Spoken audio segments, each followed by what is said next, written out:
கிறிஸ்துவுக்குள் அன்பானவர்களே, உங்கள் அனைவரையும் ஆண்டவராகிய இயேசு கிறிஸ்துவின் திருப்பெயராலே நான் வாழ்த்தி வரவேற்கின்றேன். நாம் சற்று நேரம் அமைதியாக இருந்து நம்மை நாமே இந்த வழிபாட்டுக்கு என ஆயத்தம் செய்து கொள்வோம்.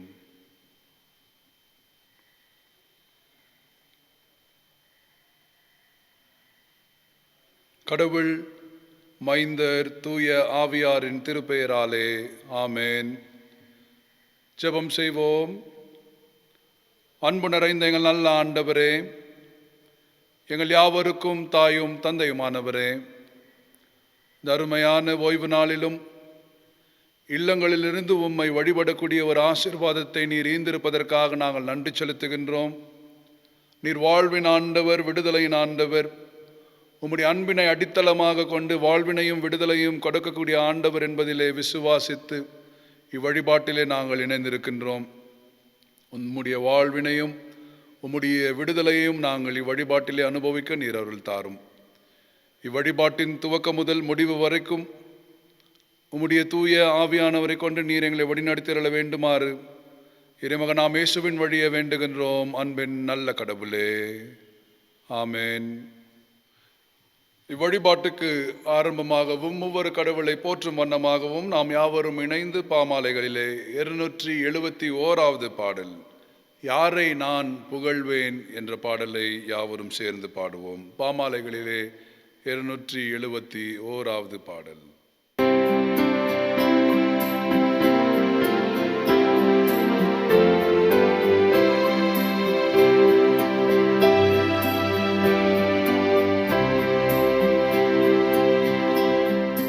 யாரை நான் புகழுவேன், யாரை நான் அறிகிறேன், என் கதியும் பங்கும் யார், நான் பாராட்டும் மேன்மையார்.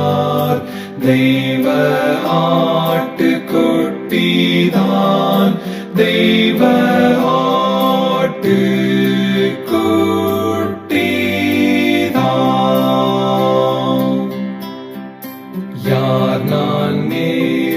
கண்மாலை, யார் என் தீட நம்பிக்கை, குற்றத்தை சுமந்தோர் யார், தெய்வ நேசம் தந்தோர் யார். தெய்வ ஆட்டுக்குட்டிதான், தெய்வ ஆட்டு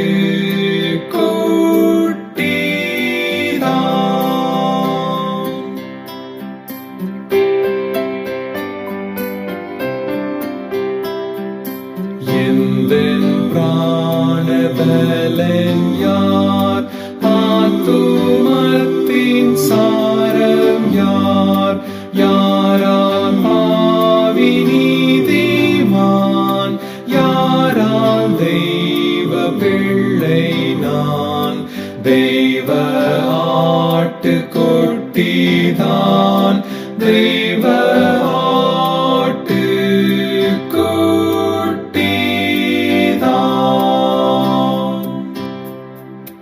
கஸ்தியில் சகாயர் யார், சாவின் சாவு ஆனோர் யார், என்னை தூதர் கூட்டத்தில் சேர்ப்போர் யார், நான் சாகையில்.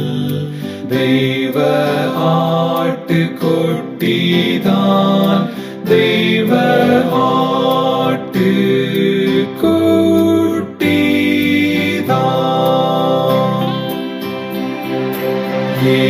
இயேசுதான் என் ஞானமே, அவர் என் சங்கீதமே, நீங்களும் புகழுங்கள், அவரை பின் செல்லுங்கள்.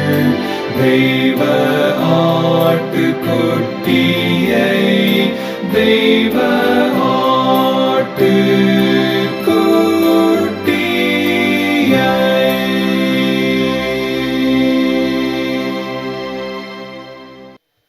நாம் கடவுளை தொழுவோம். வழிபாட்டு புத்தகத்திலே 76ஆம் பக்கத்தில் உள்ள இரண்டாம் வழிபாட்டின் முறைமையை யாவரும் பின்பற்றுவோம். பக்கம் 76.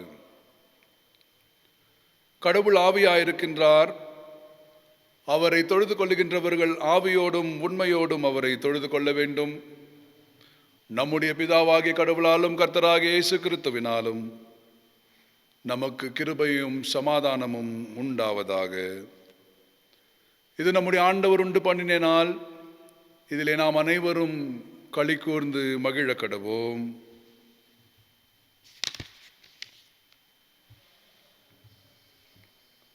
ஆண்டவரே, எங்கள் உதடுகளை திறந்தருளும்.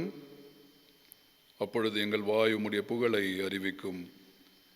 பிதாவுக்கும் குமாரனுக்கும் பரிசுத்த ஆவிக்கும் மகிமை உண்டாவதாக. ஆதியிலும் இப்பொழுதும் எப்பொழுதும் சதா காலங்களிலும் மகிமை உண்டாவதாக. மூவர் கடவுளை நாம் யாவரும் இணைந்து போற்றுவோம். பக்கம் 79. சேனைகளின் கடவுளாகிய கர்த்தரே, நீர் பரிசுத்தர், பரிசுத்தர், பரிசுத்தர். வானமும் பூமியும் உமது மகிமையால் நிறைந்திருக்கின்றன. உன்னதத்திலே ஓசன்னா. கர்த்தரின் நாமத்தினாலே வந்தவரும் வருகிறவானவர் தோத்தரிக்கப்பட்டவர். உன்னதத்திலே ஓசன்னா. கடவுளே நீர் பரிசுத்தர், கடவுளே நீர் பரிசுத்தர். சர்வ வல்லவரே நீர் பரிசுத்தர், சர்வ வல்லவரே நீர் பரிசுத்தர். சாவாமையுடையவரே நீர் பரிசுத்தர், சாவாமையுடையவரே நீர் பரிசுத்தர். ஆண்டவரே, எங்களுக்காக சிலுவையில் அறையுண்ட மீட்பரே, எங்கள் மேல் கிருபையாயிரும். ஆண்டவரே, எங்களுக்காக சிலுவையில் அறையுண்ட எங்கள் மீட்பரே, எங்கள் மேல் கிருபையாயிரும். பரிசுத்த ஆவியாகிய ஆண்டவரே, எங்கள் மேல் கிருபையாயிரும். பரிசுத்த ஆவியாகிய ஆண்டவரே, எங்கள் மேல் கிருபையாயிரும். ஆண்டவரே, எங்கள் ஜெபங்களையும் ஆராதனையும் ஏற்றுக்கொண்டு எங்கள் மேல் கிருபையாயிரும். ஆண்டவரே, எங்கள் மேல் மனதுருகி எங்கள் மேல் கிருபையாயிரும். நமக்கு பாவமில்லை என்போமானால் நம்மை நாமே வஞ்சிக்கின்றவர்களாகவும் நமக்குள் உண்மை இராது. நமது பாவங்களை அறிக்கையிட்டால் பாவங்களை நமக்கு மன்னித்து எவ்வித அநீதமும் நீங்க நம்மை சுத்திகரிப்பதற்கு நம்பத்தக்கவரும் அவர் நீதியும் உள்ளவர். நாம் எழுந்து நம் தகப்பனிடத்திற்கு போய், தகப்பனே, பரத்துக்கு விரோதமாகவும் உமது பார்வையிலும் பாவம் செய்தோம். இனி உம்முடைய பிள்ளைகள் என்று சொல்லப்படுவதற்கு நாங்கள் பாத்திரர் அல்ல. உம்முடைய கூலிக்காரர்களில் ஒருவராக எங்களை வைத்துக் கொள்ளும் என்போம். கடவுளின் அரசு சமீபத்திருக்கிறது. மனம் திரும்பி சுவிசேஷத்தில் நம்பிக்கை கொள்ளுங்கள். நாம் சற்று நேரம் மௌனமாக இருந்து நம்முடைய பாவங்களை உணரும்படியாக கீர்த்தனைகளிலே 363வது பாடல், பாதை தெரியாத ஆட்டை போல என்ற பாடலை ஜெப நிலையிலே பாடுவோம்.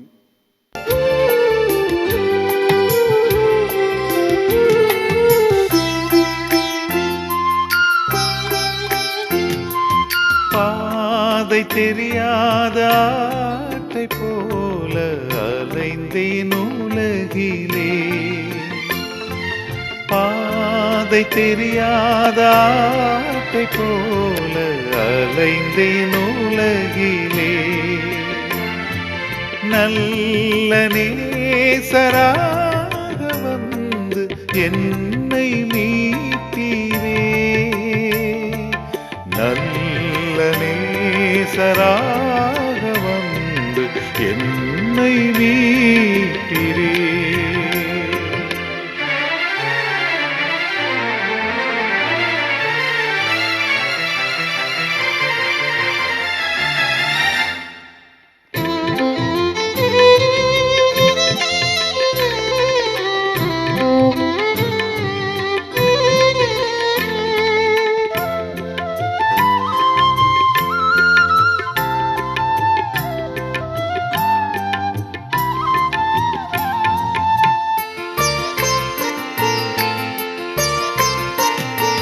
கலங்கினேன் நீரென்னை கண்டீர், பதறினேன் நீரென்னை பார்த்தீர்.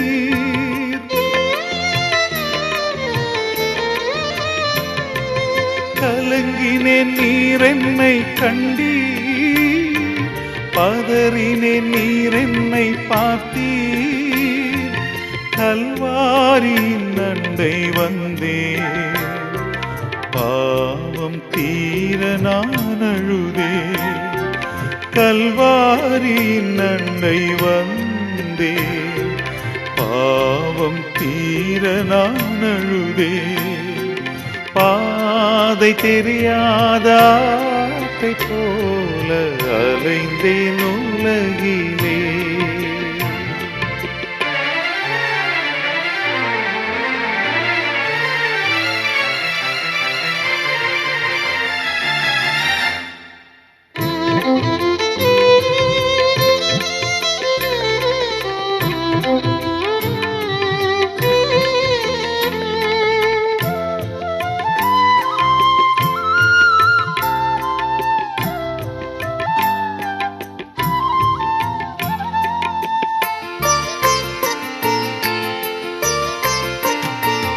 என் காயம் பார்த்திடு என்றீர், உன் காயம் மாறிடும் என்றீர்.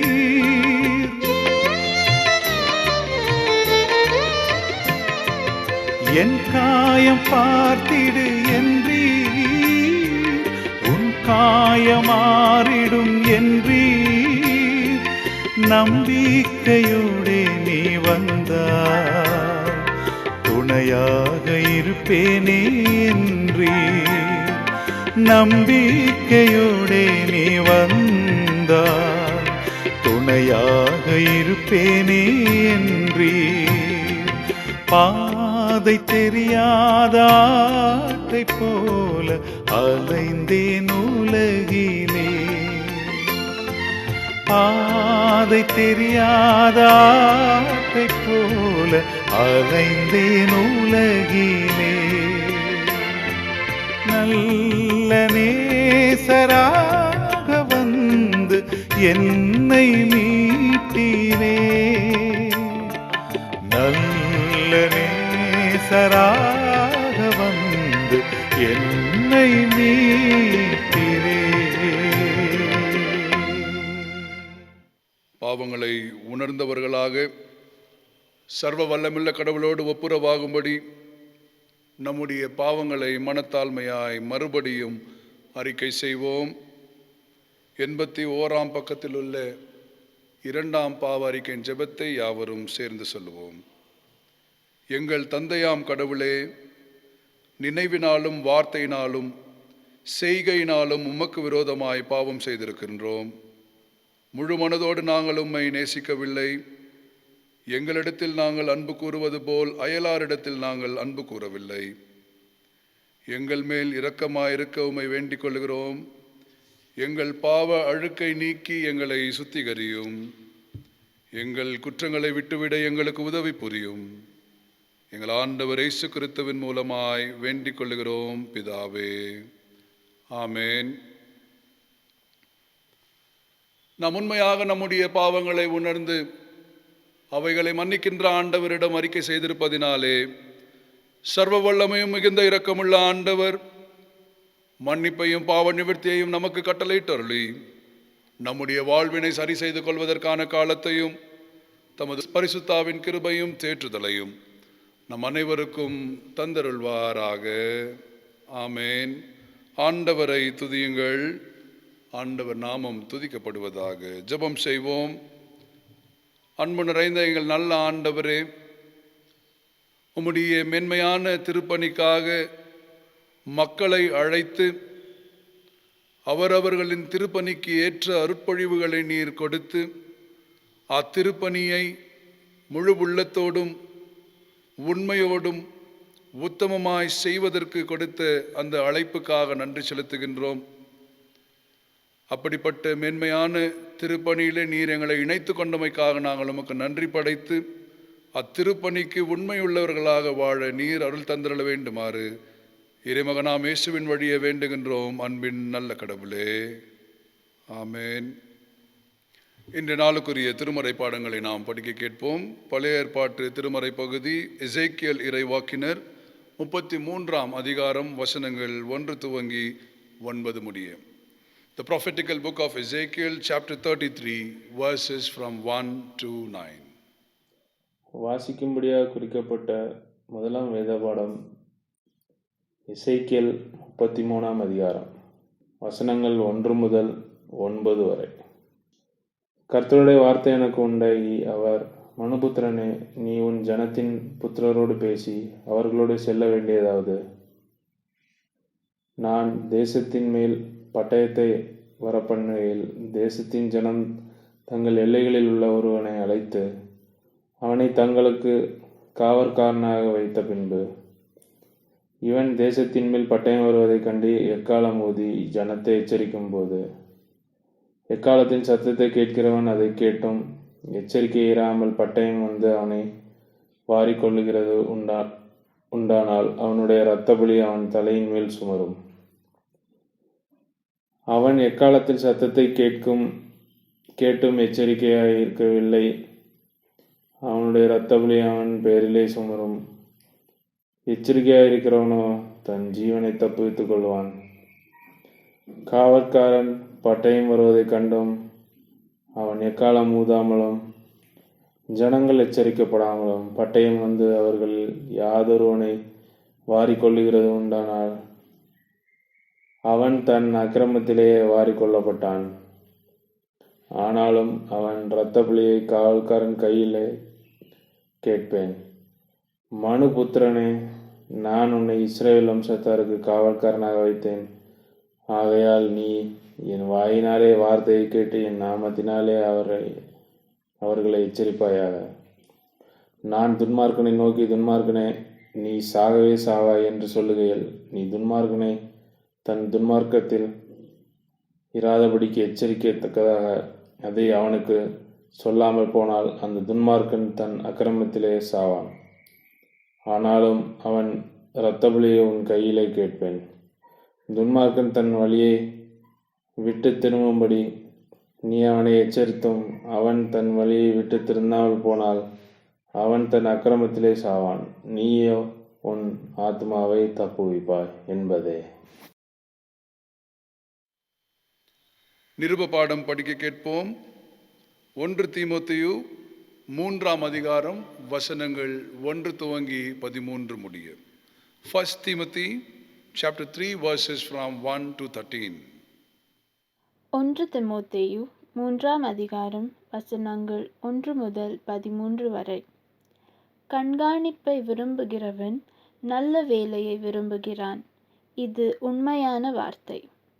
ஆகையால் கண்காணியானவன் குற்றம் சாட்டப்படாதவனும், ஒரே மனைவியுடைய புருஷனும், ஜாக்கிரதையுள்ளவனும், தெளிந்த புத்தியுள்ளவனும், யோக்கியதையுள்ளவனும், அந்நியரை உபசரிக்கிறவனும், போதக சமர்த்தனுமாய் இருக்க வேண்டும். அவன் மதுபான பிரியனும், அடிக்கிறவனும், இழிவான ஆதாயத்தை இச்சிக்கிறவனுமாயிராமல் பொறுமையுள்ளவனும், சண்டை பண்ணாதவனும், பண ஆசை இல்லாதவனுமாயிருந்து தன் சொந்த குடும்பத்தை நன்றாய் நடத்துகிறவனும், தன் பிள்ளைகளை சகல நல்லொழுக்கமுள்ளவர்களாக கீழ்ப்படிய பண்ணுகிறவனுமாய் இருக்க வேண்டும். ஒருவன் தன் சொந்த குடும்பத்தை நடத்த அறியாதிருந்தால் தேவனுடைய சபையை எப்படி விசாரிப்பான்? அவன் இருமாப்படைந்து பிசாசு அடைந்த ஆக்கினையிலே விழாதபடிக்கு நூதன சீஷனாயிருக்க கூடாது. அவன் நிந்தனையிலும் பிசாசின் கண்ணியிலும் விழாதபடிக்கு புறம்பானவர்களால் நற்சாட்சி பெற்றவனாயும் இருக்க வேண்டும். அந்தபடியே உதவிக்காரரும் இருநாக்குள்ளவர்களாயும், மதுபான பிரியராயும், இழிவான ஆதாயத்தை இச்சிக்கிறவர்களாயும் இராமல் நல்லொழுக்கமுள்ளவர்களாயும், விசுவாசத்தின் இரகசியத்தை சுத்த மனசாட்சியிலே காத்து கொள்ளுகிறவர்களாயும் இருக்க வேண்டும். மேலும் இவர்கள் முன்னதாக சோதிக்கப்பட வேண்டும். குற்றம் சாட்டப்படாதவர்களானால் உதவிக்காரராக ஊழியம் செய்யலாம். அந்தபடியே ஸ்திரீகளும் நல்லொழுக்கமுள்ளவர்களும், அவதூறு பண்ணாதவர்களும், தெளிந்த புத்தியுள்ளவர்களும், எல்லாவற்றிலேயும் உண்மையுள்ளவர்களுமாயிருக்க வேண்டும். மேலும் உதவிக்காரரானவர்கள் ஒரே மனைவியுடைய புருஷருமாய் தங்கள் பிள்ளைகளையும் சொந்த குடும்பங்களையும் நன்றாய் நடத்துகிறவர்களுமாயிருக்க வேண்டும். இப்படி உதவிக்காரருடைய ஊழியத்தை நன்றாய் செய்கிறவர்கள் தங்களுக்கு நல்ல நிலையையும் கிறிஸ்து இயேசுவை பற்றும் விசுவாசத்தில் மிகுந்த தைரியத்தையும் அடைவார்கள் என்பதே. தேவனே உமக்கு ஸ்தோத்திரம் உண்டாவதாக. இன்றைய நாளுக்குரிய நற்செய்தி பாடத்தை நாம் யாவரும் படிக்க கேட்போம். யோவானின் நற்செய்தி 21ஆம் அதிகாரம் வசனங்கள் 15 துவங்கி 19 முடிய. Gospel according to Saint John, chapter 21, verses beginning from 15 to 19. வாசிக்க வேண்டிய 3ஆம் வேத பாடம் யோவான் 21ஆம் அதிகாரம் 15 முதல் 19 வசனங்கள். அவர்கள் போஜனம் பண்ணின பின்பு இயேசு சீமோன் பேதுருவை நோக்கி, யோனாவின் குமாரனாகிய சீமோனே, இவர்களிலும் அதிகமாய் நீ என்னிடத்தில் அன்பாயிருக்கிறாயா என்றார். அதற்கு அவன், ஆம் ஆண்டவரே, உம்மை நேசிக்கிறேன் என்பதை நீர் அறிவீர் என்றான். அவர், என் ஆட்டுக்குட்டிகளை மேய்ப்பாயாக என்றார். 2ஆம் தரம் அவர் அவனை நோக்கி, யோனாவின் குமாரனாகிய சீமோனே, நீ என்னிடத்தில் அன்பாயிருக்கிறாயா என்றார். அதற்கு அவன், ஆம் ஆண்டவரே, உம்மை நேசிக்கிறேன் என்பதை நீர் அறிவீர் என்றான். அவர், என் ஆடுகளை மேய்ப்பாயாக என்றார். 3ஆம் தரம் அவர் அவனை நோக்கி, யோனாவின் குமாரனாகிய சீமோனே, நீ என்னை நேசிக்கிறாயா என்றார். என்னை நேசிக்கிறாயா என்று அவர் 3 தரம் தன்னை கேட்டபடியினாலே பேதுரு துக்கப்பட்டு, ஆண்டவரே, நீர் எல்லாவற்றையும் அறிந்திருக்கிறீர், நான் உம்மை நேசிக்கிறேன் என்பதையும் நீர் அறிவீர் என்றான். இயேசு, என் ஆடுகளை மேய்ப்பாயாக என்றார். நீ இள வயதுள்ளவனாய் இருந்தபோது உன்னை நீயே அரை கட்டி கொண்டு உனக்கு இஷ்டமான இடங்களிலே நடந்து திரிந்தாய். நீ முதிர் வயதுள்ளவனாகும்போது உன் கைகளை நீட்டுவாய். வேறொருவன் உன் அறையை கட்டி உனக்கு இஷ்டமில்லாத இடத்துக்கு உன்னை கொண்டு போவான் என்று மெய்யாகவே மெய்யாகவே உனக்கு சொல்லுகிறேன் என்றார். இன்ன விதமான மரணத்தினாலே அவன் தேவனை மகிமைப்படுத்தப் போகிறான் என்பதை குறிக்கும்படியாக இப்படி சொன்னார். அவர் இதை சொல்லிய பின்பு அவனை நோக்கி, என்னை பின்பற்றி வா என்றார். வாசிக்க வேண்டிய வேத பாடம் வாசித்தாயிற்று. அருளுரைக்கு ஆயத்தமாகும் வண்ணமாக நாம் யாவரும் இணைந்து கீர்த்தனைகளிலே 329வது பாடல், ஆண்டவா உந்தன் சேவை கடியேன் அர்ப்பணம் செய்ய என்ற பாடலை பாடுவோம்.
என்னை தியாகிக்க ஏவும் உன்னணல் மூட்டிடுவாய். என்னை தியாகிக்க ஏவும் உன்னணல் மூட்டிடுவாய். இந்நீலம் தன்னில் மாளும் மனு மக்கள் மீட்பிற்காக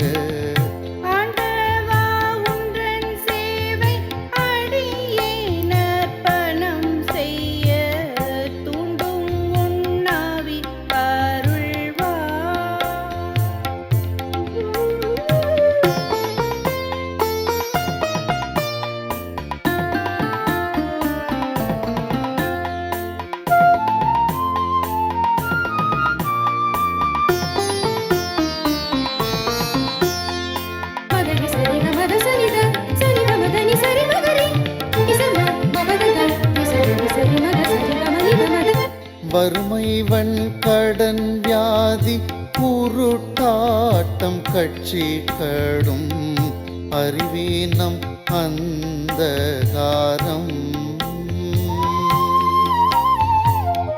வறுமை வன்கடன் வியாதி குருட்டாட்டம் கட்சி கடும் அறிவீனம் அந்தகாரம்.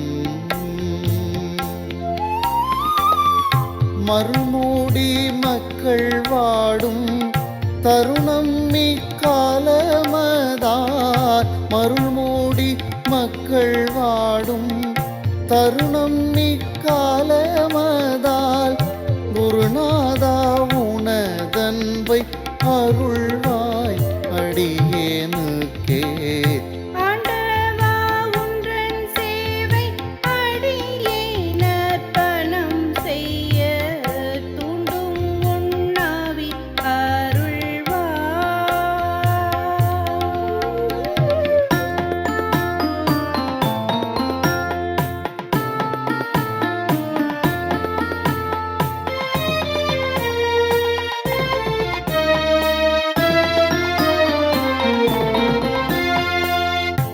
அருமை இரட்சகா உன்றன் அரும்பாடு கண்ணீர் தியாகம் பேரன்பு பாரச்சேலுவை. அருமை இரட்சகா உன்றன் அரும்பாடு கண்ணீர் தியாகம் பேரன்பு பாரச்சேலுவை. சர்வமும் கண்ட என்றன் இருதயம் நைந்துருகி. சர்வமும் கண்ட என்றன் இருதயம் நைந்துருகி. வெறும் பேச்சாய் நின்றிடாமல் தருணம் எனையே தந்தே. ஆண்டவா உன்றன் சேவை அடியேனர்ப்பணம் செய்ய தூண்டும் உன்னாவி அருள்வாய்.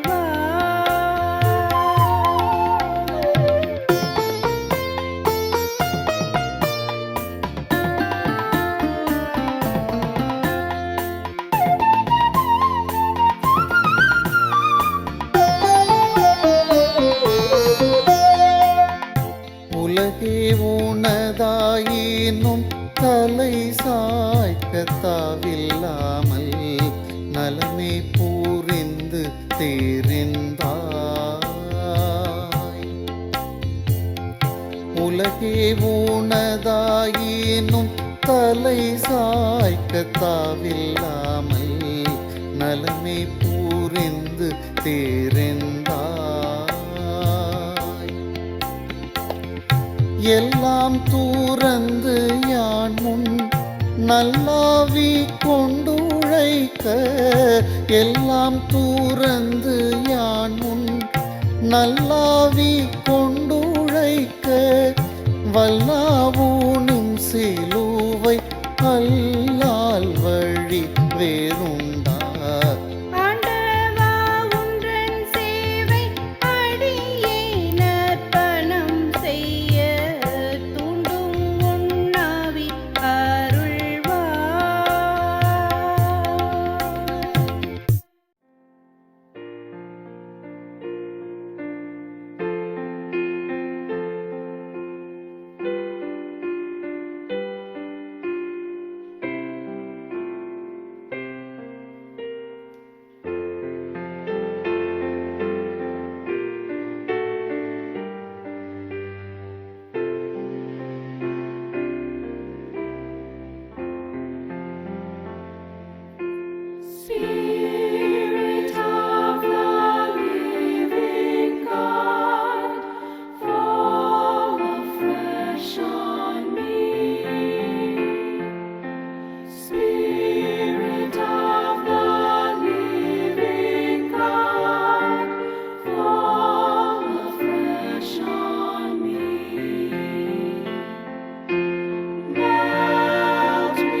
ஜெபம் செய்வோம். அன்பின் ஆண்டவரே, அனைத்து வாழ்விற்கும் காரணரே, இவ்வேளையிலும் உம்முடைய வாழ்வின் வார்த்தைகளை நாங்கள் தியானிக்க இருக்கின்றோம். அவ்வார்த்தைகளை கேட்கக்கூடிய காதுகளை தாரும், அவ்வார்த்தைகளை சிந்திக்கக்கூடிய சிந்தனைகளை தாரும், அவ்வார்த்தைகளை ஏற்று வாழ்வாக்கக்கூடிய திறனை தாரும். என் வாயின் வார்த்தைகளும் தியானத்தில் கூடியிருக்கக்கூடிய ஒவ்வொருவரின் இருதயத்தின் சிந்தையும் உம்முடைய சமூகத்தில் பிரீதியாய் இருப்பதாக. ஆமேன். அன்பானவர்களே, மீண்டுமாக உங்கள் அனைவரையும் ஆண்டவராகிய இயேசு கிறிஸ்துவின் திருப்பெயராலே நான் வாழ்த்துகின்றேன். குறிப்பாக ஒவ்வொரு ஞாயிற்றுக்கிழமையும் நாம் யூடியூப் மூலமாக வழிபட்டு கொண்டு வருகின்றோம். ஒவ்வொரு ஞாயிற்றுக்கிழமையும் தென்னிந்திய திருச்சபை நமக்கு நாம் வாழும் சூழலுக்கு ஏற்றாறு தலைப்புகளை கொடுத்து நம்மை சிந்திக்கும்படியாக அழைத்து வருகிறது. அப்படிப்பட்ட பின்னணியத்திலே இந்த வாரத்திலே நாம் தென்னிந்திய திருச்சபையின் குடும்பமாக சிந்திப்பதற்கு நமக்கு கொடுக்கப்பட்டிருக்கக்கூடிய தலைப்பு அருட்பொழிவின் திருப்பணி, மாற்றம் பெற்றோரின் மாற்று திருப்பணி என்பதாகும். ஆர்டெயின்டு மினிஸ்ட்ரி டிரான்ஸ்ஃபார்ம்டு டு டிரான்ஸ்ஃபார்ம். அருட்பொழிவு பெற்றவர்கள் யார் என்ற கேள்வியை நாம் எழுப்பும் பொழுது, குறிப்பாக ஆயர் பணி செய்யக்கூடியவர்கள் அருட்பொழிவு பெற்றவர்கள் என்கின்ற சிந்தை இன்றைக்கு பரவலாக இருக்கிறது. அப்படிதான் அனைவரும் இதை புரிந்து கொண்டும் இருக்கின்றோம். ஆனால் திருமறையை பொறுத்த மட்டிலும் அரசர்கள் அருட்பொழிவு செய்யப்பட்டிருக்கிறார்கள், இறைவாக்கினர்களும் அருட்பொழிவு பெற்றிருக்கிறார்கள். அது மாத்திரமல்லாமல் கடவுளின் வாழ்வின் பணிகளை செய்யக்கூடிய பொறுப்பை பெற்றவர்களும் அந்த அருட்பொழிவை பெற்றிருக்கிறார்கள். அப்போ அருட்பொழிவு பெற்றவர்கள் யார் என்பதை காட்டிலும் எதை செய்யக்கூடியவர்கள் அருட்பொழிவு பெற்றவர்கள் என்று நாம் கேள்வி எழுப்பி பார்க்க வேண்டும். Rather asking who are the ordained, we should ask what do the ordained do. அருட்பொழிவு பெற்றவர்கள் வாழ்வின் பணிகளை செய்யக்கூடியவர்கள் என்பதாகும். அருட்பொழிவு பெற்றவர்கள் விடுதலையின் பணிகளை செய்யக்கூடியவர்களாகுவர். அருட்பொழிவு பெற்றவர்கள் நீதியை நிலைநாட்டக்கூடிய பணிகளை செய்யக்கூடியவர்கள் என்று அழைக்கப்படுவார்கள். Therefore, ordained are those who commit themselves for the work of justice, for the work of liberation, and for the work of life promoting activities. அப்போ அருட்பொழிவு என்பது நாம் செய்யக்கூடிய திருப்பணியை மையமாக கொண்டிருக்கிறது. ஒருவேளை ஆயர்களாகிய நாங்கள் அருட்பொழிவு பெற்ற திருப்பணி செய்கின்றோம் என்று நாம் சொல்லுகிறோம் என்றால், இந்த வாழ்வு தரும் பணிகளிலே நாங்கள் எங்களை ஈடுபட்டு கொண்டிருந்தால் நாங்கள் அருட்பொழிவு பெற்றவர்கள். விடுதலை தரக்கூடிய பணியிலே நாங்கள் எங்களை ஈடுபடுத்தி கொண்டிருந்தால் நாங்கள் அருட்பொழிவு பெற்றவர்கள். நீதியின் பணிகளிலும் போராட்டத்திலும் நாங்கள் எங்களை ஈடுபடுத்தி கொண்டால் அருட்பொழிவு பெற்றவர்கள் என்பதாகும். அப்போ வாழ்வின் பணிகளை செய்யக்கூடியவர்கள், இன்றைக்கு அனைவரும் வாழ்வின் பணிகளை தான் செய்கிறார்கள். ஒவ்வொருவரும் உழைப்பது வாழ்விற்காகத்தான், அவரவர்களின் வாழ்விற்காக. ஆனால் அருட்பொழிவின் திருப்பணி அவரவர்கள் உழைத்து அவரவர்களின் வாழ்வினை மேம்படுத்திக் கொள்வதை காட்டிலும் அவரவர்களின் உழைப்பு பிறரின் வாழ்வினை மேம்படுத்தக்கூடிய உழைப்பாக இருக்க வேண்டும். அங்கேதான் அருட்பொழிவு தன்னுடைய முக்கியத்துவத்தை பெறுகிறது. அப்போ அருட்பொழிவு என்பது மனிதரை மையப்படுத்தியதை காட்டிலும் அந்த மனிதர்கள் செய்யக்கூடிய திருப்பணிகளை மையப்படுத்தக்கூடியதாக இருக்கிறது. Therefore, ordained ministry does not lay its emphasis on the person, but it lays emphasis on the ministry of the person. If the ministry of the person is life-oriented, love-oriented and liberation-oriented, then every person who engages into that is an ordained minister of the Lord. அப்போ அருட்பொழிவு என்பது மனிதர்களை காட்டிலும் அந்த மனிதர்கள் செய்யக்கூடிய திருப்பணியை மையப்படுத்தக்கூடியது என்பதை நாம் புரிந்து கொள்ள வேண்டும். அடுத்தது நம்முடைய தலைப்பு மாற்றம் பெற்றவர்களின் மாற்றத்திற்கான திருப்பணி என்று குறிக்கிறது.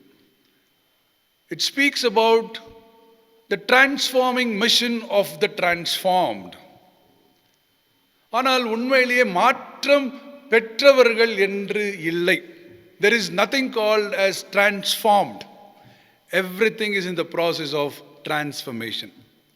இவர் முற்றிலும் மாறிவிட்டார், இவர் முற்றிலும் மாற்றம் பெற்றவர் என்று யாரும் யாரையும் சொல்லிக்கொள்ள முடியாது.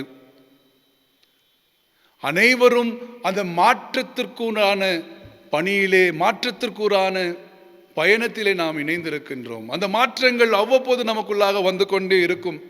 சில நேரத்திலே அது நீதியின் மாற்றங்களாக இருக்கும், சில நேரத்திலே அது அநீதியின் மாற்றங்களாக இருக்கும். சில நேரத்தில் தாழ்மையின் மாற்றங்களாக இருக்கும், சில நேரத்தில் அதிகாரத்தின் மாற்றங்களாக இருக்கும். சில நேரத்திலே ஆணவத்தின் மாற்றங்களாக இருக்கும், சில நேரத்திலே பணிந்து போகக்கூடிய மாற்றங்களாக இருக்கும். So there is a process of transformation that is involved in everybody. At times these transformations can be good, at times these transformations can be bad. At times these transformations can make us very powerful, at times these transformations can make us very vulnerable. At times these transformations can make us human, at times it can push us from the very aspect of human and make us very inhuman. அப்போ மாற்ற பெற்றவர்கள் என்று யாருமே இல்லை. So there is no one in this world who can consider or claim themselves to be transformed. அனைவரும் அந்த மாற்றத்திற்குரியவர்கள் என்பதுதான். ஆகையால் அருட்பொழிவு பெற்றவர்கள் எல்லாம் முற்றிலும் மாற்றம் பெற்றவர்கள் என்று சொல்வார்களே, ஆனால் அதுவும் தவறு. அருட்பொழிவு பெற்றவர்கள் தான் அவ்வப்போது தங்களை மாற்றிக்கொண்டே இருக்க வேண்டும். So no ordained can claim that they are the transformed person. No. The ordained should say that we are the people who are engaged in transforming or engaged in the transformative process every moment in our journey. அப்போ அடுத்தபடியாக அருட்பொழிவு பெற்றவர்கள் எல்லாம் முழுமையானவர்கள், அருட்பொழிவு பெற்றவர்கள் எல்லாம் மாற்றம் பெற்றவர்கள் என்பது அல்ல. மாற்றத்திற்கு தங்களை ஒப்பு கொடுக்கக்கூடியவர்கள், அந்த மாற்றத்திலே தங்களை ஈடுபடுத்திக் கொள்ளக்கூடியவர்கள் தான் மாற்றத்தை கொண்டு வர முடியும். Only those who commit themselves to the transformative process can bring forth transformation. அப்போ இந்த இரண்டு கூற்றையும் வைத்து பார்க்கும் பொழுது, முதலாவது அருட்பொழிவு என்பது மனிதரை குறிப்பதல்ல, மாறாக அந்த மனிதரின் திருப்பணியை குறிப்பதாகும். இரண்டாவது, அருட்பொழிவு பெற்றவர் முற்றிலுமாக மாற்றம் பெற்றவர் என்பதை காட்டிலும் மாற்றத்திற்கு தன்னை ஒப்புக் கொடுக்கக்கூடியவர் என்பதாகும். இந்த இரண்டையும் கருத்தில் கொண்டு மார்ட்டின் லூத்தர் சொன்ன அந்த வார்த்தைகளை நாம் சற்று சிந்திப்போம். விசுவாசிகள் அனைவருமே அருட்பொழிவு பெற்றவர்கள் என்று மார்ட்டின் லூத்தர் ஆழமாக கூறியிருக்கின்றார். priesthood of all believers. யாரெல்லாம் விசுவாசிக்கிறார்களோ அவரெல்லாம் அருட்பொழிவு பெற்றவர்கள் என்பது மார்ட்டின் லூத்தர் வலியுறுத்தக்கூடிய ஒரு கூற்று. ஆனால் அந்த பிலீவர்ஸ் என்கின்ற அந்த வார்த்தையை நான் எடுத்து அதை இரண்டு வார்த்தையாக பிரித்து பார்க்க விரும்புகின்றேன். பிலீவர்ஸ் என்பதை காட்டிலும், the believers of the word என்பதை காட்டிலும் be the livers of the world என்பதுதான் முக்கியம். It is not that we are called to be the believers of God's word, but we are called to be the livers of God's word. நாம் விசுவாசிக்க கூடியவர்களாக அல்ல, அந்த விசுவாசத்தை வாழ்வாக காட்டக்கூடியவர்கள். அப்போ விசுவாசம் வாழ்வாக மாறும் பொழுதுதான் நாம் அருட்பொழிவு பெற்றவர்கள் என்பது அர்த்தம். காரணம், வார்த்தை மாமிசமாக மாறியதின் விளைவுதான் நாம் கடவுளை இயேசுவில் கண்டோம். ஆகையால் நம்முடைய விசுவாசம் வாழ்வாக மாறினால்தான் நம்மில் இயேசுவின் திருப்பணியை பிறர் காண்பார்கள். அப்போ இன்றைக்கு ஒருவேளை மருத்துவமனையிலிருந்து அனுபவத்திலிருந்து நான் சொல்ல வேண்டும் என்றால், கிட்டே அணுகக்கூட முடியாத சூழலிலே, நம்மை ஒதுக்கி வைக்கக்கூடிய சூழலிலே, நம்மை நெருங்கி நம்மை தொட்டு இந்த நோயின் மத்தியிலே நமக்கு பணிவிடை செய்தவர்களே மேன்மையான அருட்பொழிவு பெற்றவர்கள் என்பதிலே கொஞ்சம் கூட நான் சொல்வதிலே நான் கொஞ்சமும் மறுப்பதில்லை. In a context where you are isolated as an untouchable due to this COVID, you have people who come and touch you, ignoring the very aspect of isolation. And that is where I see what an ordained ministry is all about. அப்போ அந்த வாழ்வு தரும் பணிகள், விசுவாசத்தை வாழ்வாக்கக்கூடியவர்கள் தான் அருட்பொழிவு பெற்றவர்கள். அப்போ இதை மையமாக கொண்டு ஆயர்களாகிய என்னை நான் சற்று சிந்தித்து பார்க்க விரும்புகின்றேன். I would like to re-evaluate myself as an ordained minister of the Lord, having all this as the background of my ministry. நாம் படிக்க கேட்ட பழைய ஏற்பாட்டு திருமறை பகுதியை நாம் சற்று புரிந்து கொள்ளும் பொழுது, அதிலே எச்சரிக்கை என்பதை கடவுள் வலியுறுத்தக்கூடியவராக இருக்கின்றார். There is a sense of warning to the people, a warning about life and death. அப்போ அந்த திருமறை பகுதியிலே அருட்பொழிவானவர் ஜனங்களுக்கு ஒரு எச்சரிக்கை கொடுக்கக்கூடியவராக இருக்கின்றார். எச்சரிக்கை கொடுக்கக்கூடியவர் யார் என்றால், எச்சரிக்கையை அனுபவித்தவர் தான் எச்சரிக்கை கொடுக்க முடியும். So firstly, an ordained minister is a minister who conscientizes people, who brings an awareness of realities of the world to the people. நாம் வாழும் சூழலிலே இருக்கக்கூடிய உண்மை நிலைகளை மக்களுக்கு கொண்டு வந்து அதை குறித்த ஒரு எச்சரிக்கையை கொடுக்கக்கூடிய திருப்பணிதான் இந்த அருட்பொழிவின் திருப்பணி. எசேக்கியேல் இறைவாக்கினரின் மூலமாக கடவுள் அங்கே இருக்கக்கூடிய மக்களுக்கு ஒரு மிகப்பெரிய எச்சரிக்கையை கொடுக்கிறார். அந்த எச்சரிக்கையை நீங்கள் கவனித்து செயல்படும் பொழுது வாழ்வு உங்களை தொடரும், ஆனால் அந்த எச்சரிக்கையை விட்டு விலகி போவீர்கள் என்றால் மரணம் உங்களை தொடரும் என்பதாகும். God through Ezekiel warns the people, and he says if people are very conscious about the warning, they will attain life, but if they are ignorant about the warning, they will certainly die. அப்போ அருட்பொழிவு பெற்றவர்கள் மக்களுக்கு ஒரு awareness கொண்டு வரக்கூடியவர்கள். They are called to conscientize people. ஆனால் அந்த எச்சரிக்கையை அவர்கள் அனுபவித்ததின் வழியாகத்தான் மற்றவர்களை எச்சரிக்க முடியும்.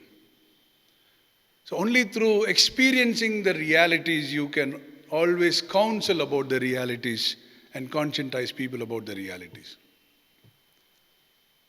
அப்போ அந்த எச்சரிக்கை கொடுக்கக்கூடிய திருப்பணிகள் நம்ம இதில் இருக்கிறதா என்ற மிகப்பெரிய கேள்வி. குறிப்பாக இப்பொழுது இந்த கொரோனா நோய் உலகத்தையே உலுக்கி கொண்டிருக்கக்கூடிய சூழலிலே திருச்சபைகள் வெறும் வழிபாடுகள் மாத்திரம் நடத்தி வெறும் ஜெபம் மாத்திரம் செய்துவிட்டால் போதும் என்கின்ற நிலையிலிருந்து வெளிவர வேண்டும். வழிபாடுகளின் ஊடாகவும் ஜெபத்தின் ஊடாகவும் நாம் மக்களுக்கு ஒரு எச்சரிக்கையை கொடுக்கின்றோம். ஆனால் மக்களின் வாழ்விற்கு எந்த அளவிற்கு நாம் உதவக்கூடியவர்களாக இருக்கின்றோம்? In what way church extends church support to the people at such a situation like this? It's not only through worship and prayer, but the church should engage as flesh in the context of people's difficulties and troubles. ஒருவேளை திருச்சபைகள் அப்படிப்பட்ட எச்சரிக்கை பெற்ற திருச்சபைகளாக செயல்படும் பொழுது மரணத்தை சிந்திப்பதை காட்டிலும் மக்களின் மறுவாழ்வை சிந்திக்கக்கூடியதாக இருக்கும். மரணத்தை மையமாக வைத்து சிந்திப்பதை காட்டிலும் மக்களுக்கு சுகம் கொடுக்கக்கூடிய திருப்பணிகளை செய்யக்கூடிய திருச்சபைகளாக சிந்திக்கும். So there is a warning that we get on this day as ordained ministers. Especially I take this warning as a personal warning. As God conscientized me for the past 30 days, it is an invitation for me to conscientize my community. அப்போ கடவுள் அந்த 30 நாட்களின் அனுபவத்திலே எனக்கு கொடுத்த அந்த அனுபவத்தை நான் என்னுடைய திருச்சபையாரோடு பகிரும் பொழுது அதை பகிர்வது மாத்திரமல்ல, அதை செயல்பாடாக மாற்ற வேண்டும். அப்படி செயல்பாடாக மாற்றும் பொழுது அது வாழ்வை நோக்கி அவர்களை கொண்டு செல்லும், மரணத்தை நோக்கி அல்ல. So the conscientized community, or a community which is engaged in conscientizing, will lead people towards the life and the reality of life. நாம் வாழும் சூழலிலே உண்மைகளை புரிந்து கொள்ள செய்யக்கூடியதுதான் கடவுளின் வார்த்தைகள். உண்மைக்கு அப்பாற்பட்டு கடவுளின் வார்த்தைகளை புரிந்து கொள்வது அல்ல. மரண இருளின் பள்ளத்தாக்கு என்கின்ற அனுபவம் ஒவ்வொருவரின் வாழ்விலும் வரும் என்பதை கடவுளின் வார்த்தை எடுத்துரைக்க வேண்டும். ஆனால் மரண இருளின் பள்ளத்தாக்கின் அனுபவத்தில் கடவுளின் கோலும் தடியும் நம்மை தேற்றும் என்கின்ற நம்பிக்கையும் கொடுக்கணும். The reality of the world is a life-threatening reality, and this has to be spoken to the people. And also in these life-threatening realities, the staff and the rod of God is comforting us, is what we are called to conscientize people. அப்போ முதலாவது, அருட்பொழிவு பெற்றவர்கள் மக்களுக்கு ஒரு அவேர்னஸை கொண்டு வர வேண்டும். They have to conscientize. The ordained are called to conscientize the community. இரண்டாவதாக நாம் படிக்க கேட்ட நிருப பகுதியை நாம் எடுத்துக்கொள்வோம் என்றால்,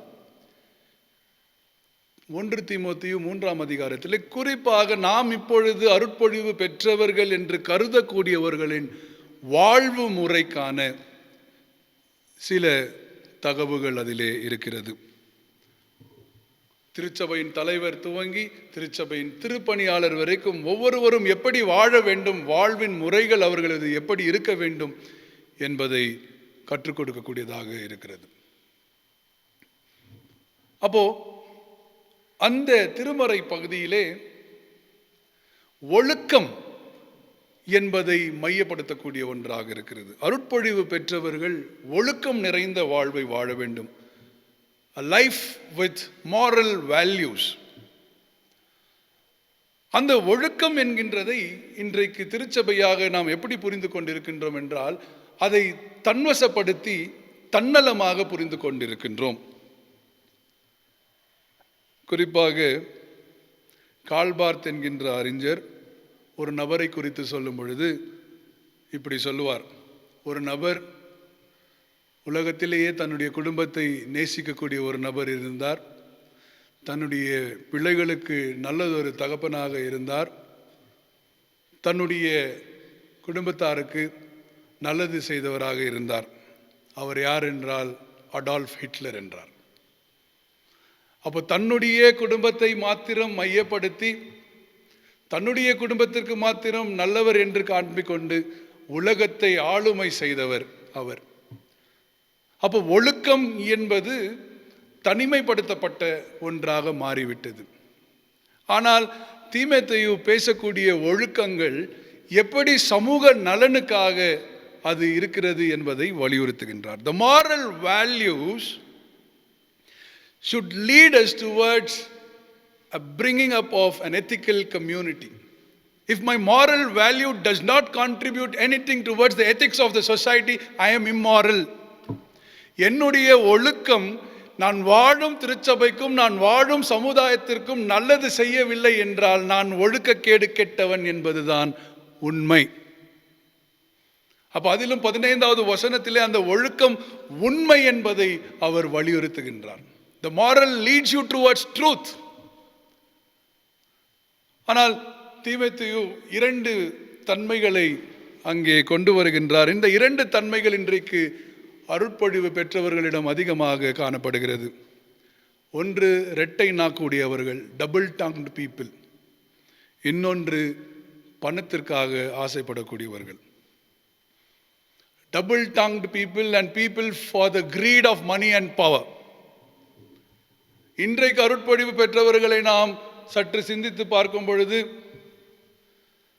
எல்லோரும் அல்ல, ஆனால் பலர் இரட்டை நாவை கொண்டவராக இருக்கின்றார்கள். இரட்டை நாவு கொண்ட நாவு எப்பொழுதும் உண்மை பேசாது. A double-tongued person will never speak truth. And that's what Timothy tells us. அப்போ இரண்டாவதாக அருட்பொழிவு பெற்றவர்கள் உண்மைக்காக தங்களை ஒப்பு கொடுக்கக்கூடியவர்கள். The ordained ministers are those who commit themselves in order to bring forth a just world. அன்பானவர்களே, ஆகையால் ஒழுக்கம் என்பது தனிநபரின் ஒழுக்கம் அல்ல. ஒருவேளை நான் இல்லத்திலே என்னுடைய தாயை மதிக்கக்கூடியவனாக இருக்கலாம், என்னுடைய சகோதரனை நேசிக்கக்கூடியவனாக இருக்கலாம். ஆனால் இல்லம் தாண்டி வெளியே போகும்பொழுது மற்றவரை ஒடுக்கக்கூடியவனாக நான் இருக்கின்றேன், மற்றவர்கள் மீது அதிகாரம் செய்யக்கூடியவனாக நான் இருக்கின்றேன். ஆகையால் அது ஒழுக்கம் அல்ல. There is no difference. I am not here to bring a difference between moral and ethics. But morality always is having ethics inherited. And morality always leads us towards an ethic. ஒழுக்கம் என்பது தன்வசப்படுத்தப்பட்டதல்ல, சுயநலமானது அல்ல, சுயத்தை மையப்படுத்தக்கூடியதல்ல. ஆனால் இந்த ஒழுக்கம் என்பது சமூகம் என்கின்ற அறத்துக்குள்ளாக நம்மை கொண்டு செல்லக்கூடிய ஒன்றாக இருக்கிறது. இன்றைக்கு ஏராளமான கிறிஸ்தவர்கள் தனிநபர் ஒழுக்கத்திற்கு முக்கியத்துவம் கொடுக்கிறார்கள். ஆனால் அந்த தனிநபரின் ஒழுக்கம் சமூக அரணுக்கு வழி நடத்துகிறதா? We give importance to individual morality. But does this morality leads us towards a society that is built upon ethics of Jesus' love and justice? இயேசுவின் நீதியையும் அன்பையும் மையமாக கொண்ட சமூகத்திலே நம்முடைய ஒழுக்கம் எப்படி இருக்கிறது என்பதை நாம் சற்று சிந்தித்து பார்க்க வேண்டும். Therefore, the ordained ministers are not only those who are engaged in the mission of conscientizing, but ordained ministers are those who are committed to the word of God, but not a double-tongued person and a person who is greedy of power and money. மூன்றாவதாக நாம் படிக்க கேட்ட நற்செய்தி பகுதியிலே ஆண்டவர் சீடர்களின் மத்தியிலே வந்து மீண்டும் பேதுருவுக்கு ஒரு அறக்கட்டளை கொடுக்கக்கூடிய ஒன்று. Thirdly, ordained ministers are commissioned every now and then. It's not one commission that comes from God. It is commissioned every now and then. அழைக்கப்பட்டவர்கள் ஒரே ஒரு முறை அழைக்கப்பட்டவர்கள் அல்ல, அழைக்கப்பட்டவர்கள் அவ்வப்போது அவர்களின் அழைப்பினை ஞாபகப்படுத்தப்பட்டவர்கள். ஆண்டவராகிய இயேசு கிறிஸ்து சீடர்களின் மத்தியிலே வந்து நின்று பேதுருவோடு பேசும்பொழுது ஒருவேளை மற்ற சீடர்கள் எல்லாம் மகிழ்ந்திருப்பார்கள். இயேசு கிறிஸ்து பேதுருவை ஏளனம் செய்கிறார். என்னை நேசிக்கிறாயா, என்னை நேசிக்கிறாயா, என்னை நேசிக்கிறாயா என்று இயேசு பேதுருவை பார்த்து 3 முறை கேட்ட பொழுது மற்ற சீடர்கள் எல்லாம் இவன்தான் பெரிய சீடன் என்று சொல்லி கொண்டிருந்தான். ஆனால் இயேசு அவன் மீது நம்பிக்கை கொள்ளவில்லை. இயேசுவே அவனை பார்த்து உன்னை நேசிக்கிறாயா நேசிக்கிறாயா என்று கேட்கிறார் என்று ஏளனம் செய்திருப்பார்கள்.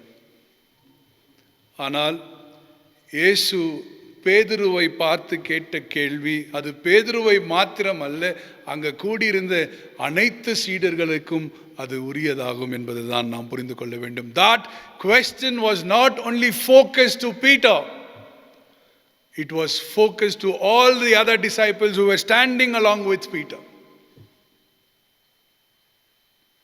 அப்போ இயேசுவை பேதுரு மறுதலிக்கும் பொழுது அவன் இயேசுவை மறுதலிக்கவில்லை, மாறாக பேதுரு தன்னையே மறுதலித்து விட்டான். In Peter denying Jesus, he did not deny Jesus alone, rather he denied himself. He said, I am not that one. அங்கே மக்கள் பார்த்து நீயும் இயேசுவோடு இருந்த இயேசுவின் சீடன் தானே என்று சொல்லும் பொழுது நான் அல்ல என்று சொல்லும் பொழுது நான் சீடனே அல்ல என்று சொல்லிவிட்டான். When he says I am not, he says I am not the disciple. அப்போ இயேசுவின் திருப்பணி என்பது சாதாரணமான ஒன்றல்ல. அப்போ இயேசுவின் திருப்பணியிலே மனித யதார்த்த உணர்வுகள் இருக்கிறது. பேதுரு அந்த நேரத்திலே நான் இல்லை என்று சொல்வதற்கான மனித இயல்பு, that is completely human in Peter, where he said I don't know this Jesus, because he wanted to survive, or he was feared by the oppressive structures.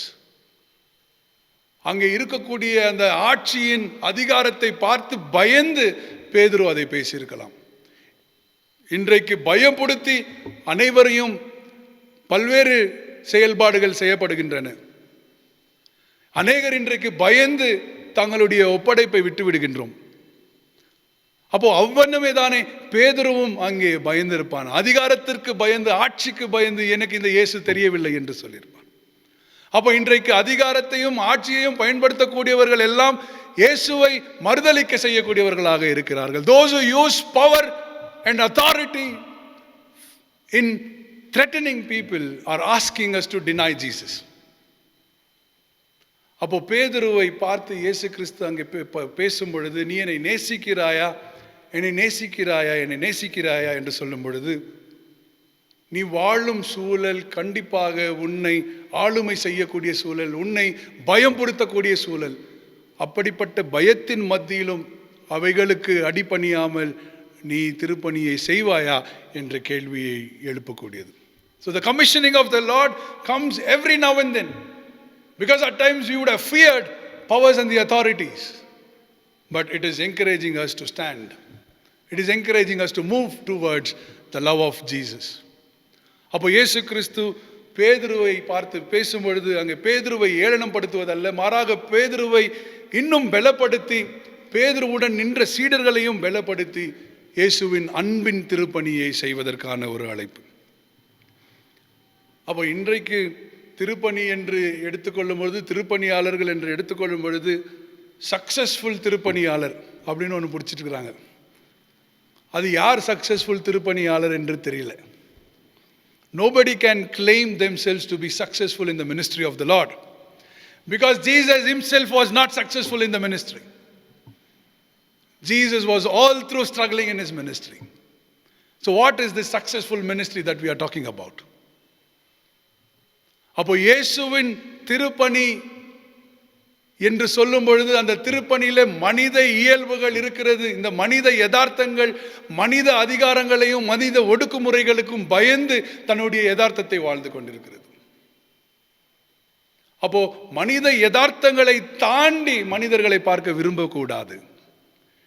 We should see human in all realities of life. It's not to evade the realities and see human as a very successful person. No. If one is engaged in a truthful ministry of Jesus, there is no success. There is struggle. There are struggles when we engage truthfully in the ministry of Jesus. And those struggles are what we call as success. இயேசுவின் திருப்பணியிலே உண்மையாக நாம் இணைந்திருக்கும் பொழுது வெற்றிகளை காட்டிலும் போராட்டங்கள் அதிகமாக இருக்கும். அந்த போராட்டங்கள் தான் நமக்கு கடவுள் கொடுத்திருக்கக்கூடிய வெற்றி. அப்போ இயேசு பேதுருவை பார்த்து மறுபடியும் நீ என்னை நேசிக்கிறாயா என்று கேட்பது இயேசு பேதுருவை ஏளனம் செய்வதற்காக கேட்பதல்ல, இன்னும் பேதுருவை பலப்படுத்தி திடன்படுத்துவதற்காக. So the ordained community should not think that we have been commissioned once for all. No, the ordained community is for commissioning now and then. And this Lord will intervene every now and then in our life to commission us, to confront us, and to turn us towards the real ministry of Jesus' love. ஆகையால் அன்பானவர்களே, ஒருவேளை அனைவரும் அருட்பொழிவு பெற்றவர்கள் என்று நாம் புரிந்து கொள்வோம் என்றால், அனைவரும் வாழ்வுக்குரிய பணிகளை செய்ய வேண்டும், அனைவரும் விடுதலைக்குரிய பணிகளை செய்ய வேண்டும், அனைவரும் நீதியின் பணிகளை செய்ய வேண்டும்.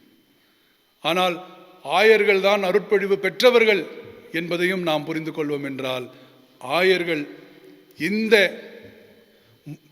அடித்தளத்திலிருந்து, நீதி, விடுதலை, அன்பு என்கின்ற அடித்தளத்திலிருந்து தங்களுடைய திருப்பணிகளை சற்று ஆராய்ந்து பார்க்கவும், உண்மையிலேயே நாம் அருட்பொழிவு பெற்றவர்களான பணிகளை செய்து கொண்டிருக்கின்றோமா என்று சிந்தித்து பார்க்கவும், அப்படி உண்மையிலேயே நாம் சிந்திக்கும் பொழுது கண்டிப்பாக நாம் அருட்பொழிவு பெற்ற பணி செய்யலை என்பதுதான் உண்மை.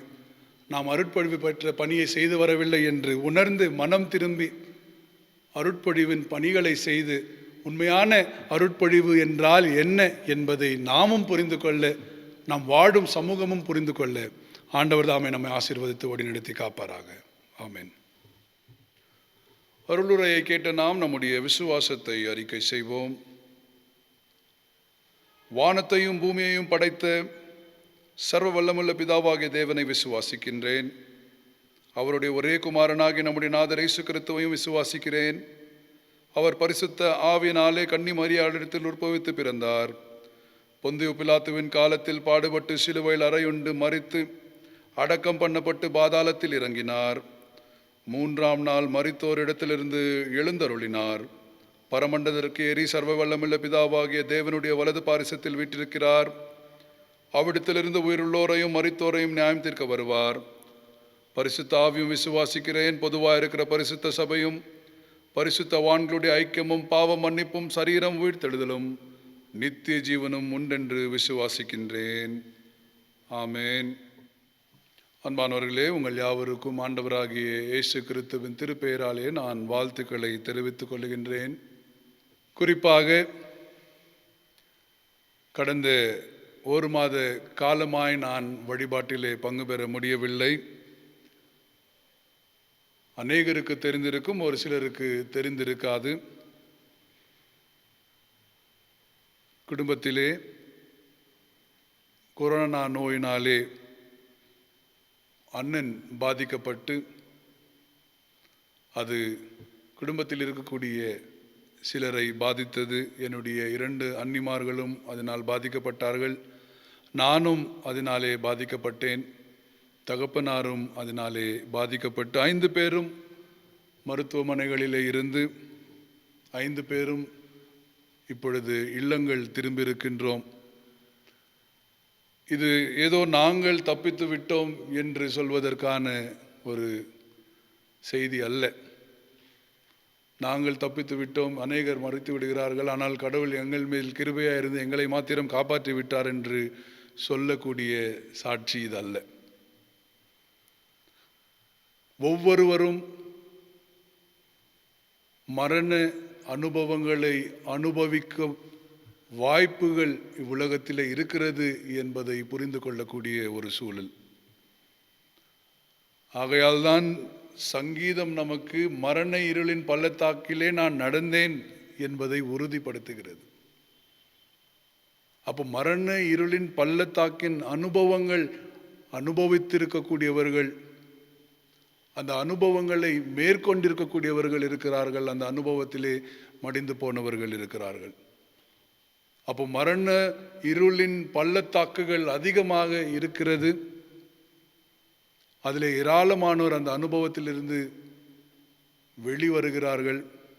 அந்த அனுபவத்தை பகிர்ந்து கொண்டு மற்றவர்களும் அந்த மரண இருளின் பள்ளத்தாக்கின் அனுபவங்களிலிருந்து மீண்டு வருவோம் என்கின்ற ஒரு தைரியத்தையும் நம்பிக்கையும் மற்றவரும் பெற்றுக்கொள்ள வேண்டும் என்பதற்கான ஒரு சாட்சி தான் இந்த சாட்சி. ஆகையால் நாங்கள் தப்பித்து விட்டோம், மற்றவர்கள் இதிலே பாதிக்கப்படுகிறார்கள் என்று சொல்வதும் அல்ல.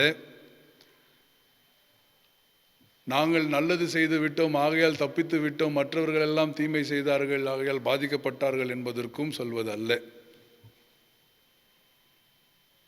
தப்பு செய்கிறவர்கள் எல்லாம் இப்படிப்பட்ட துன்பங்கள் அனுபவிப்பார்கள் என்றால் உலகத்திலே ஒருவரும் மிஞ்ச மாட்டார்கள்.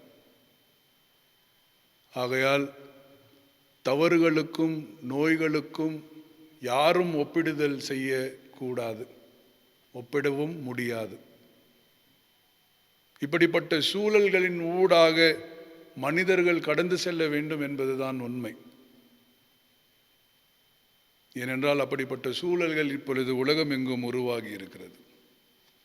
எங்களுடைய குடும்பத்திலே கடந்த 30-35 நாட்களாக வாழ்வும் சாவும் இடையிலே நடைபெற்று கொண்டிருந்த போராட்டம். அந்த வாழ்வும் சாவும் இடையிலே கடவுள் இருக்கிறார் என்கின்ற ஒரு நம்பிக்கையோடு அனுபவித்த ஒரு போராட்டம். ஆகையால் வாழ்வை எடுக்கும் அளவிற்கு இந்த நோய் கொடூரமானது அல்ல. முதலாவது நாம் அதை புரிந்து கொள்ள வேண்டும்.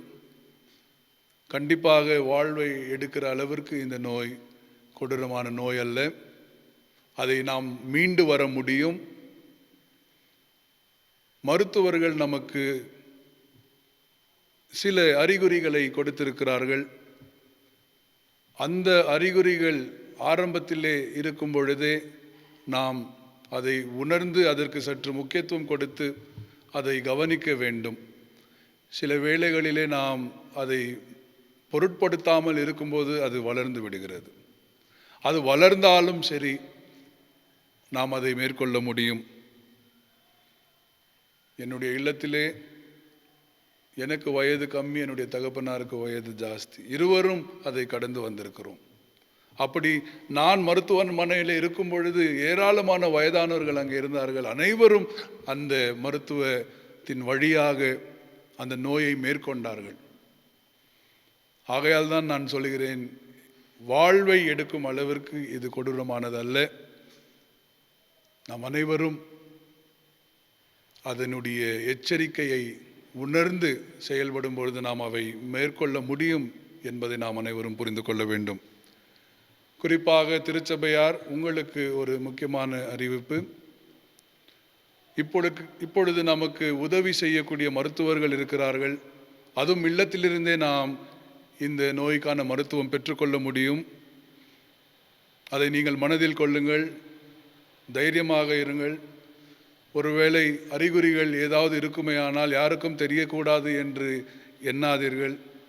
திருச்சபையின் பரிபாலன குழு, திருச்சபையின் மூப்பர்கள் யாராவது ஒருவருக்கு சொல்வீர்களே என்றால், அல்லது எனக்கே நீங்கள் சொல்வீர்களே என்றால், எங்களால் முடிந்த அளவிற்கு, திருச்சபையால் முடிந்த அளவிற்கு உதவ முடியும். காரணம், சற்று மருத்துவர்கள் என்னோடு பேசியிருக்கிறார்கள்.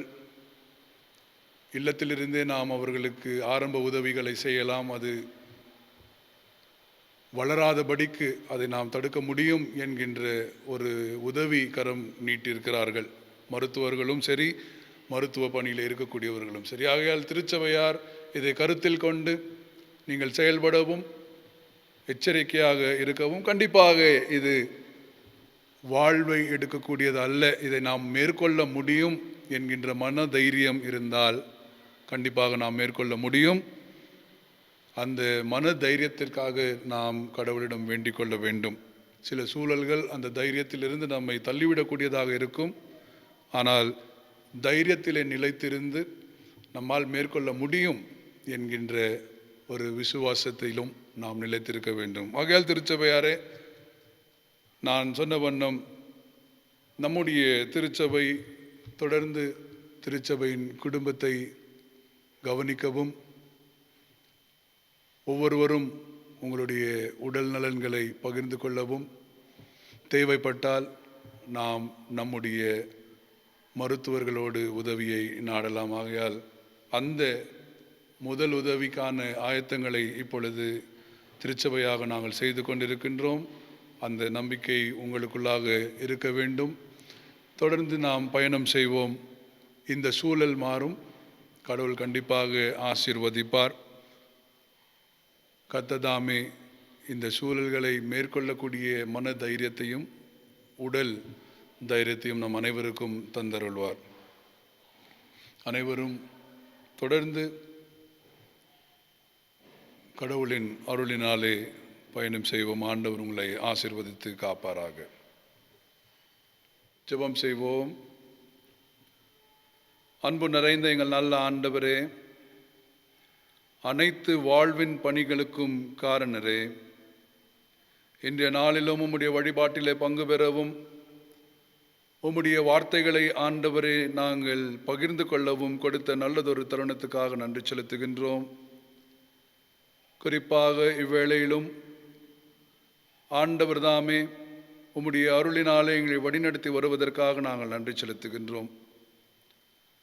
உலகம் முழுவதும் தோன்றியிருக்கக்கூடிய வாழ்வின்மையின் சூழல்களின் மத்தியில் வாழ்வின் சாட்சிகளாக நீர் எங்களை வழிநடத்தி வருவதற்காக நாங்கள் நன்றி படைக்கின்றோம்.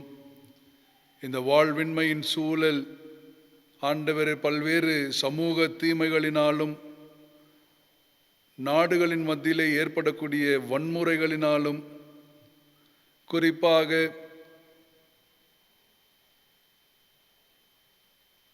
உலகமெங்கும் ஏற்பட்டிருக்கக்கூடிய இந்த தொற்று நோயினாலும்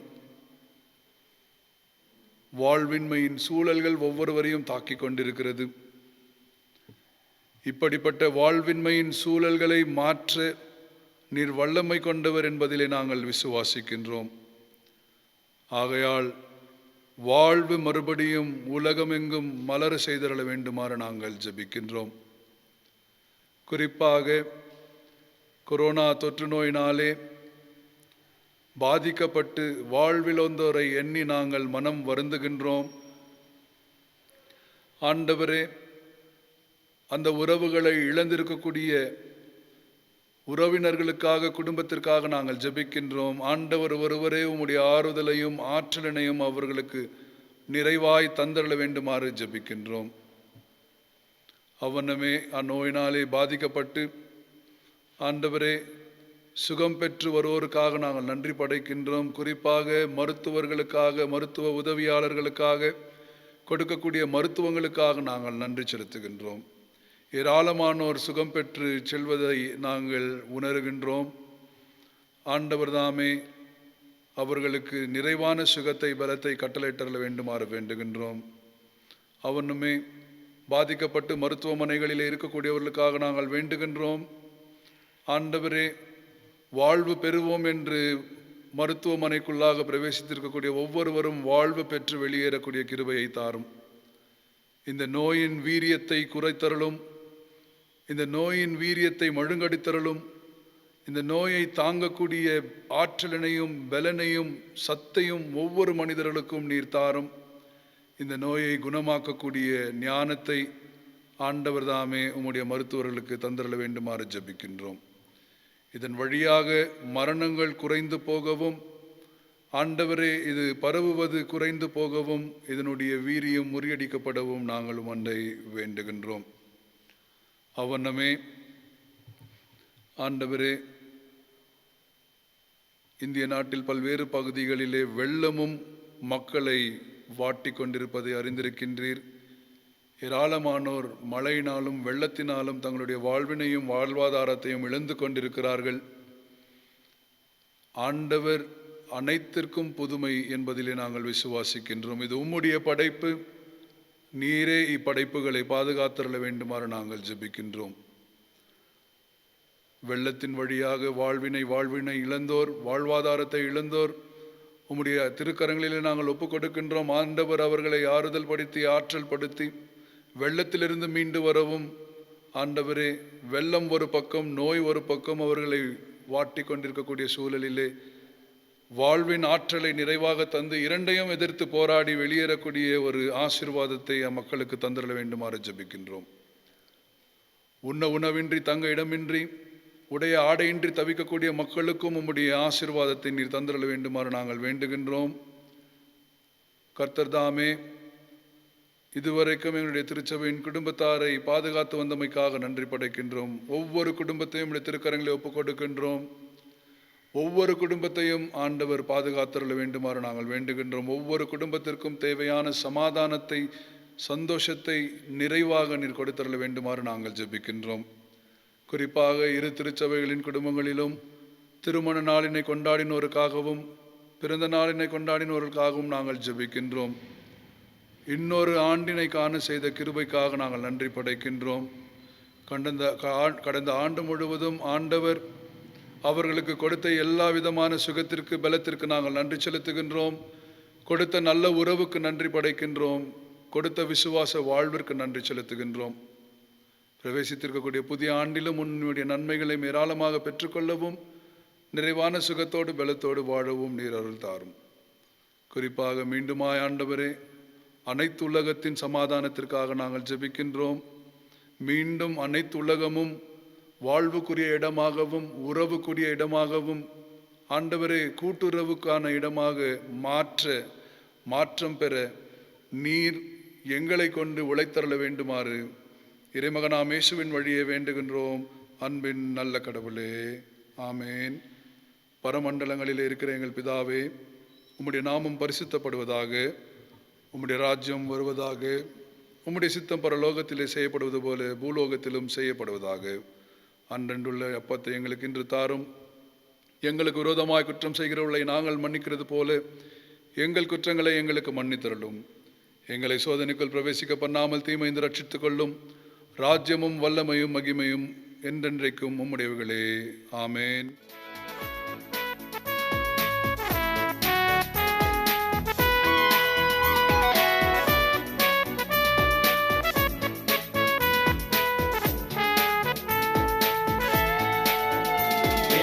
ஆத்துமாவே கர்த்தரை ஸ்தோத்தரி, என் முழு உள்ளமே அவர் பரிசுத்த நாமத்தை ஸ்தோத்தரி. என் ஆத்துமாவே கர்த்தரை ஸ்தோத்தரி, என் முழு உள்ளமே அவர் பரிசுத்த நாமத்தை ஸ்தோத்தரி. அவர் செய்த சகல உபகாரங்களையும் மறவாதே, அவர் செய்த சகல உபகாரங்களையும் மறவாதே, அவர் செய்த சகல உபகாரங்களையும் மறவாதே, அவர் செய்த சகல உபகாரங்களையும் மறவாதே. என் ஆத்துமாவே கர்த்தரை ஸ்தோத்தரி, என் முழு உள்ளமே அவர் பரிசுத்த நாமத்தை ஸ்தோத்தரி. ஆண்டவரின் ஆசீர்வாதத்தை நாம் யாவரும் இணைந்து பெற்றுக்கொள்வோம். நமது ஆண்டவராகிய இயேசு கிறிஸ்துவின் அருளும் தாயும் தந்தையுமாகிய கடவுளின் அன்பும் நம்முடன் வாழ்கின்றவராகிய தூய ஆவியாரின் கூட்டுறவும் நம் அனைவரோடும், நம் அனைவரின் குடும்பங்களோடும், நாம் வாழும் சமுதாயத்தோடும் இருந்து நம்மை ஆசீர்வதித்து வழிநடத்தி காப்பதாக. ஆமென்.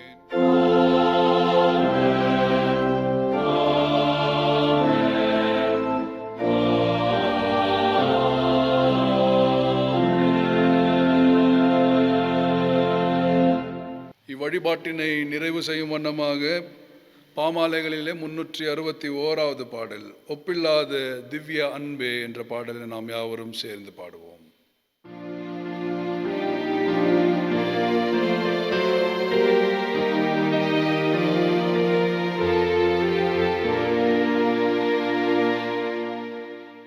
ஒப்பில்லாத திவ்ய அன்பே, மோட்சானந்தா தேவரீர், எங்கள் நெஞ்சில் வாசம் செய்தே அருள் பூர்த்தியாக்குவீர். மாதையாழ இயேசுநாதா, அன்பு மாயமான நீர், நைந்த உள்ளத்தில் இறங்கி உம் ரட்சிப்பா சந்திப்பீர். உமது நல் ஆவி தாரும், எங்கள் நெஞ்சு பூரிப்பாய் உம்மில் சார நீரே வாரும் சுத்த அன்பின் வடிவாய் பாவ ஆசை எல்லாம் நீக்கி ஆடியாரை ரட்சியும் விசுவாசத்தை துவக்கி முடிப்பவராயிரும்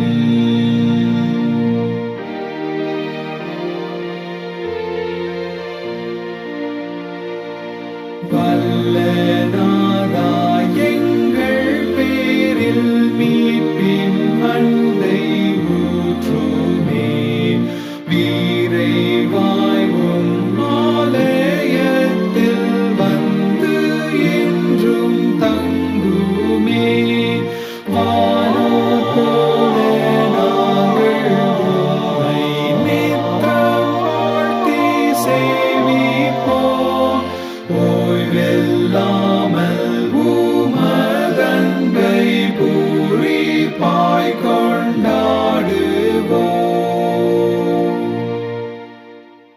உந்தன் புது சிருஷ்டிப்பையும் சுத்த தூய்மையாக்குமே